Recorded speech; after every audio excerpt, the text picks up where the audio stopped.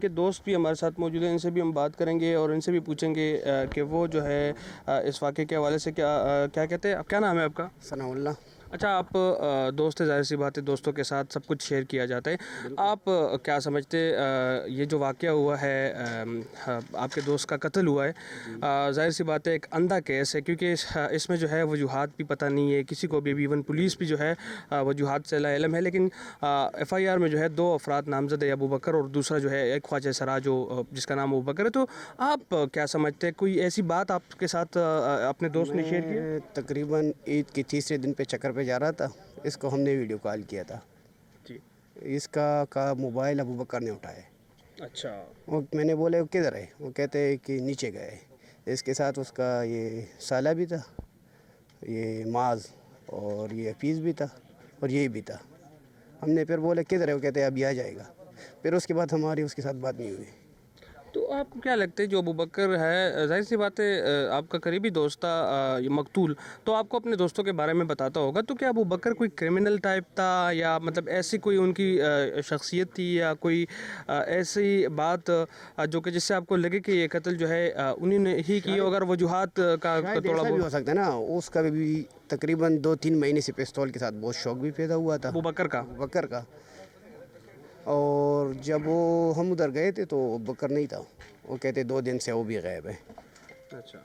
उसका कुछ पता भी तक नहीं चला. आपको क्या लगता है क्या वजह होती होगी? क्या कोई मामूली तलख कलामी होगी या कोई ज़्यादा कोई बात, बड़ी कोई बात होगी? क्या लगता क्या है आपको? ऐसा कोई बात नहीं चली.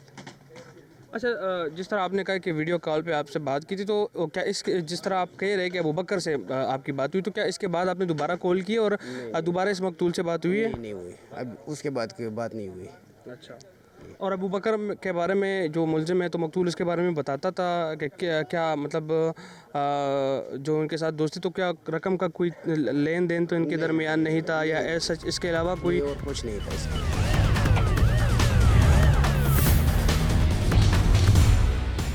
जी, इस केस के हवाले से हम पुलिस से भी बात करेंगे. जिस तरह हमने आपको कहा था कि हम इस हवाले से SP फ़कीराबाद से भी बात करेंगे, तो इस वक्त हमारे साथ SP फ़कीराबाद अरशद ख़ान साहब मौजूद है.